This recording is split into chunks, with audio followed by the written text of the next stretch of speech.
OPES Latino, talento global competitivo, plataforma de lanzamiento y estímulo para el desarrollo del talento humano latinoamericano en el mundo, con valiosos invitados quienes serán los protagonistas de este espacio, especialmente diseñado para la orientación y motivación. OPES Latino, talento global competitivo. Buenas tardes, amigos de OPES Latino. Tengo el gusto, el honor y el agradecimiento con Osmari Hernández, que es nuestra invitada el día de hoy, quien es una destacada periodista venezolana, nacida en Caracas, específicamente en Chacao, y es corresponsal de CNN en español para Venezuela. Osmari ha trabajado en Venevisión, en cadenas como RCTV, Caracol TV, Telemundo Network, y tiene una especialización en publicidad. Actualmente está haciendo también un diplomado en transiciones democráticas, cosa que en nuestro país, Venezuela, es una especialización muy apropiada. Además de esto, ha ganado un Emmy en 2014 por la cobertura de las protestas y luego ha tenido 2 nominaciones más para el premio Emmy, que no son tampoco nada menos que destacar. Bienvenida, Osmari. Si a mí me quedó algo pendiente en la presentación, por favor, compleméntamelo tú, que con mucho gusto le queremos informar a nuestros invitados. Muchas gracias, Gerardo, y gracias por esa presentación. Yo en este momento tengo ya más de 20 años de carrera. 9 de esos años han transcurrido como cabeza de la corresponsalía de CNN en Venezuela, pues donde espero continuar. De hecho, justamente estoy renovando mi contrato en este momento.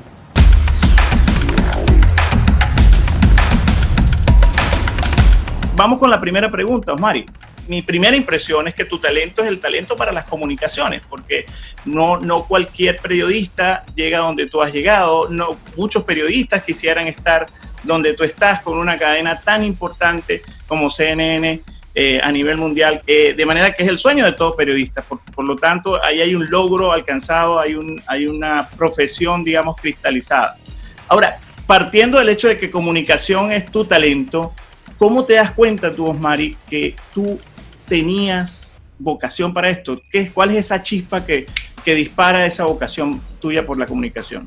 Bueno, fíjate, mi papá en principio fue un gran orador, de hecho una persona muy talentosa en comunicaciones, pese a que su carrera de origen no tenía que ver directamente con las comunicaciones, porque él era contador público.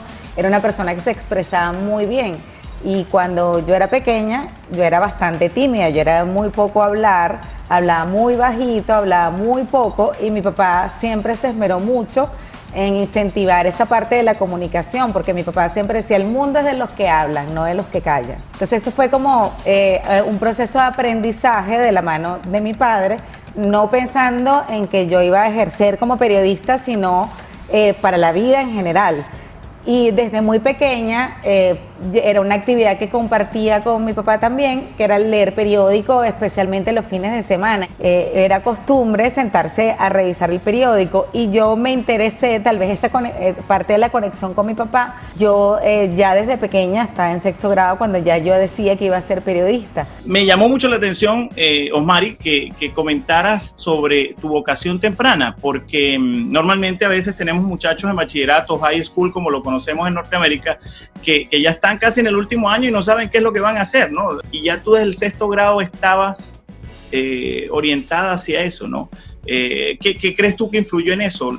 Yo creo que el reto personal que constituyó para mí pasar de ser una persona tímida a pues apoderarme más de las comunicaciones, ese proceso de cambio a mí me gustó, me hizo sentir bien. Y también me interesaba mucho estar en contacto con las noticias. La parte social también es algo que en lo particular me conecta mucho, escuchar a las personas, porque a veces creemos que el poder de la comunicación está solamente en hablar, pero en mi opinión tiene mucho que ver con saber escuchar. Yo creo que es un privilegio, es un lujo. He tenido esa oportunidad, ese privilegio que no todos tienen, la verdad.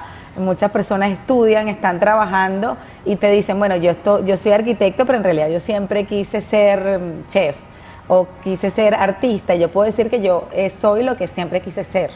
y eso es un lujo. Eso es un lujo, es una dicha inmensa, que te paguen por hacer lo que tú quisieras hacer. Yo, por ejemplo, soy psicólogo y me encantaría ser músico. Me gusta ser psicólogo, pero me encantaría que me pagaran por la música, que es lo que más me gusta, y no me pagan por eso. Entonces, es una dicha grandísima de poder hacer que vivas, ganes tu vida y hagas tus proyectos a partir de lo que te gusta hacer. Vamos a pasar a la segunda pregunta que normalmente hacemos a nuestros invitados, y por ahí te haré otras porque esta pregunta segunda da para mucho, ¿no?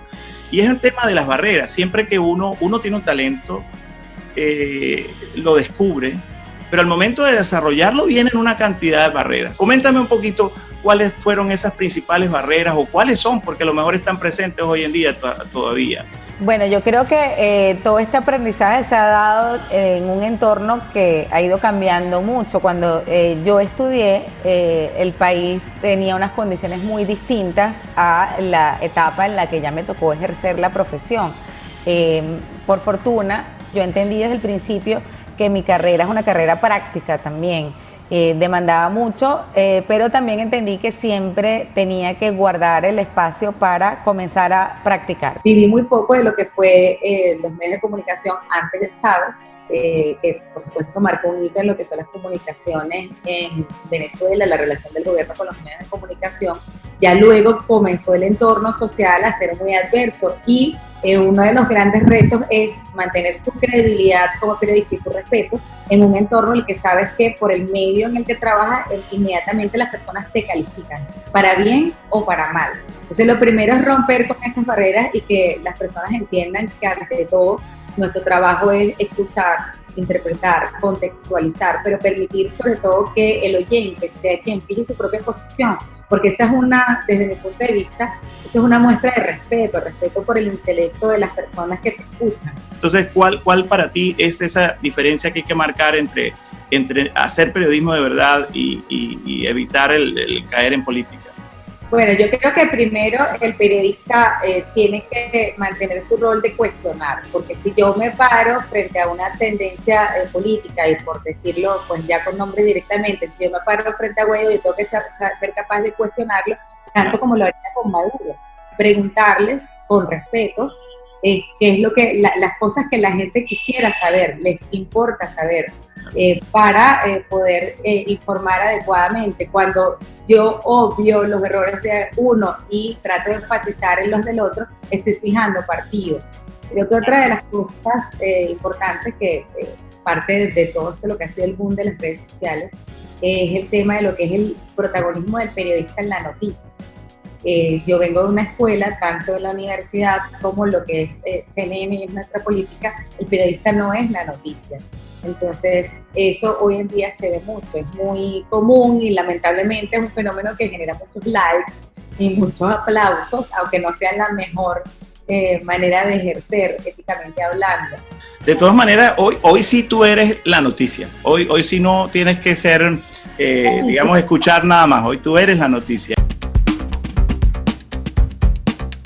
Particularmente yo creo que todos los venezolanos y muchos latinos que te ven por CNN en español admiran mucho tu trabajo, y sobre todo en mi caso admiro mucho tu trabajo porque te has quedado en el país. Y yo sé que tú eres una persona, como ya tú lo has mencionado, con una profesión y un talento y un desarrollo de experiencia que pudiera estar en otra parte. Que te quedes en Venezuela, sobre todo por el tema familiar, es de admirar cuando muchos de nosotros hemos salido del país. Entonces, yo sin duda alguna creo que una de las barreras importantes que tú, para desarrollar tu profesión, tienes es el ambiente, ¿no? Pero la valentía al mismo tiempo de enfrentar esa barrera y quedarte en el país y estar allí informando, insistiendo y entrevistando a los que no quieren ser entrevistados por ti y a los que sí quieren ser entrevistados por ti. Sí, yo creo que Venezuela en este momento constituye, primero es un reto permanente. Creo que en lo particular esta historia es una historia que a mí me ha conectado mucho en lo personal, todo lo que pasa en el país. En mi caso, pues ha sido un compromiso de familia. Tengo a mi esposo, no tengo hijos. Tengo a mi mamá en este momento acá, pero mis 3 hermanos están fuera del país. Y yo creo que a todos los venezolanos nos tocó un momento, una coyuntura muy difícil, que demanda de nosotros valentía. Es valiente quedarse, es valiente irse también. Quien ve a Osmari detrás de las cámaras de CNN y dice, ay, qué chévere ser una periodista de CNN, tiene sus costos eso también desde el punto de vista familiar. Tú has sido muy amable con nosotros en habernos conseguido la entrevista, en buscar los espacios, pero en este transcurso de tratar de hacer la entrevista yo me he dado cuenta, he vivido tu día a día, ¿no? Los compromisos, no tienes el tiempo, no es tuyo tu tiempo. ¿Cómo eso se mide con la familia? ¿Cómo se mide con tu esposo? Creo que tu esposo también está en el área del periodismo. Sí, bueno, eso es complicado porque mi agenda es que no tengo agenda, básicamente. Entonces, esto puede significar, o significa de hecho, en efecto, llamadas en la madrugada, 2, 3 de la mañana, como pasó con la refinería de Amuay, en la madrugada, mira, te tienes que ir y yo me tuve que ir. Cuando a mí me llamaron para la refinería de Amuay, yo estaba en el hospital con mi papá y tuve que llamar a mi mamá para que me reemplazara para poder salir a viajar a hacer esa cobertura. En la boda de una de mis mejores amigas, yo me tuve que salir de la iglesia a hacer un telefónico porque Chávez estaba regresando de Cuba de uno de los tratamientos y pues me tocó narrarlo, verlo por un teléfono y por el otro, narrarlo justo en plena boda, yo me tuve que salir. Y así pues hay muchísimas anécdotas. Todo talento, para demostrar que lo es, debe tener un impacto, debe tener un resultado. Y en el caso tuyo, pues, se ve muy claramente cuál es ese resultado. No hay que preguntar mucho cuál ha sido el resultado, lo vemos. Pero más allá de lo que vemos, ¿cuál es para hoy en día tu resultado de ese talento que tiene un sacrificio, que tiene unas barreras, que has podido sortear? ¿Cuáles son esos resultados que para ti son más importantes de ese talento que tú has podido desarrollar, Osmari? Para mí es la confianza de la gente, la credibilidad, que eso por una parte es en mi relación con los entrevistados, que saben que me pueden pasar información, que cuando yo tengo que mantener un off the record lo hago, que me confían datos, que me confían entrevistas en momentos importantes porque pues consideran que pues los voy a tratar con el respeto y el profesionalismo debido, pero también esa confianza de la gente, y la gente se acerca en la calle siempre de manera cariñosa, de manera cercana, también a expresar agradecimiento, confianza. Para mí eso es más importante que cualquier premio. Las personas que se me acercan por lo general es a decirme cosas buenas, y siempre también me ha pasado que hay gente que se acerca un poco recelosa porque la marca del medio es muy fuerte. En un país como este se ha utilizado por los discursos políticos, y hay gente que se acerca con desconfianza, pero finalmente luego se establece una buena relación. Es que yo tengo relación con los distintos sectores políticos, sociales del país, y soy capaz de ir a una embajada, a una cena, como a meterme en la casa de alguien, y para mí igual se hace con el mismo compromiso y el mismo cariño. No solamente es importante a veces ser inteligente y técnicamente buena para lo que haces desde el punto de vista del periodismo, sino que también las relaciones, cómo llevas las relaciones, cómo te manejas con la gente. ¿Tú te ves así dulce como tú eres? ¿Tú crees que eso te ayuda en tu carrera? Sí, bueno, yo tengo momentos de dulzura, otros no tanto. Si le pregunto a tu esposo, a lo mejor me va a decir otra cosa. ¿Tú te estás riendo? Pero no, bueno, como todo, ¿no? Yo realmente pienso que soy una persona bien accesible, bien llana. Yo creo que la humildad es un valor, la sencillez es un valor, y yo siento que es importante para entender que todos los días aprendemos y que de todas las personas podemos aprender, son oportunidades. Yo evito los prejuicios cuando me acerco a alguien.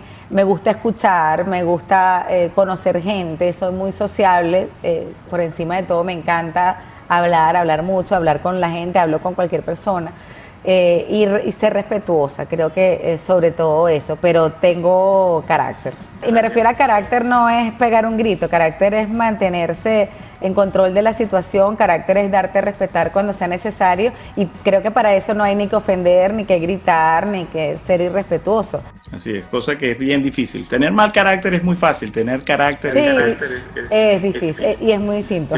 Sí, hablando un poquito de ese carácter, yo me imagino que debe ser todo un arte manejar ese carácter con diferentes personalidades. No es lo mismo estar siendo entrevistada por este pobre servidor que es un novato en el periodismo y en las entrevistas, a que te toque entrevistar a un Hugo Chávez o a que te toque entrevistar, qué sé yo, a cualquier personalidad que de pronto tiene lo que llamamos a veces, oye, ese tipo tiene una personalidad fuerte, ¿no? Una personalidad que es imponente. Sí, yo creo que eso tiene mucho que ver con inteligencia emocional, que creo que es algo que hay que trabajar mucho, porque como bien lo dices, de hecho Hugo Chávez era una persona muy imponente, una persona también muy carismática, o sea, más allá de cualquier pues, coincidencia o diferencia con su forma de lo que fue gobernar este país, con su personalidad. Creo que él era una persona que tenías que saber cómo llegarle porque tenía mucha inteligencia, mucha astucia. A mí me tocó hacerle una pregunta una vez en una rueda de prensa y creo que siempre ayuda mucho el tono, creo que hace la diferencia. A veces hay periodistas que quieren como que hablarle en un tono como de alguna manera agresivo al entrevistado y ahí tienes todas las de perder desde mi punto de vista. Pues, Osmari, ya estamos casi llegando al final de este encuentro, pero no quisiera dejar esta conversación sin preguntarte sobre tus metas siguientes. Ahorita con el diplomado que estoy haciendo sobre las transiciones hacia la democracia en el mundo, estoy motivada a seguir estudiando. Quiero retomar la actividad académica, que me parece que es un complemento fundamental para mi área laboral. También quisiera intentar hacer radio o podcast, es un proyecto que tengo de hecho con CNN, empezar a hacer algunas cosas para nuestras redes sociales y también me gustaría hacer trabajos de investigación y más de corte documental, hacer ya trabajos con mayor profundidad. Muy bien, pues muchísimas gracias. Un mensaje para la comunidad latina que está viendo este programa y que me imagino que muchos de los que más van a ver este programa son o los muy interesados en las noticias o los que quieren desarrollarse como periodistas. Con nosotros que trabaja un equipo de producción que son puros muchachos jóvenes periodistas y seguramente ellos están atentos allí a cuál es el mensaje que podría dar Osmari Hernández en términos del desarrollo del talento en la comunicación social. Bueno, yo la verdad sí me he sentido muy motivada, muy inspirada cuando, no solamente en Venezuela, sino también cuando he viajado, con todo el talento joven que hay. Es increíble cómo hay tanta creatividad en los jóvenes en este momento, cómo los venezolanos en particular, voy a hablar de los venezolanos, hemos tenido la capacidad de reinventarnos con pues esa pasión propia de dejar nuestra bandera siempre en alto y se ha logrado. O sea,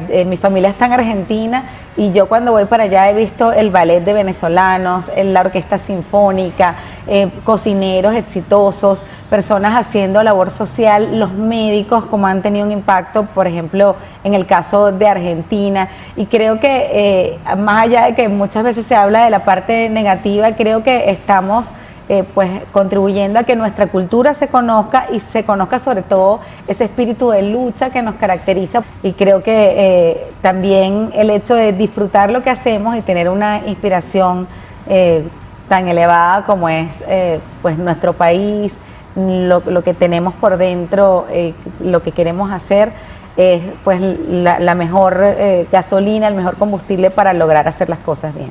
Yo estoy muy de acuerdo contigo. Yo creo que si algo positivo ha salido de estos 20 años de tristezas en nuestro país, y no puedo evitar sesgarme un poco, es que se nos ha universalizado la venezolanidad. Nos estamos expandiendo y la idea de este canal es destacar lo positivo de esa expansión, porque también tiene sus cosas negativas esa expansión. Sí, claro. Entonces, eso es lo que queremos.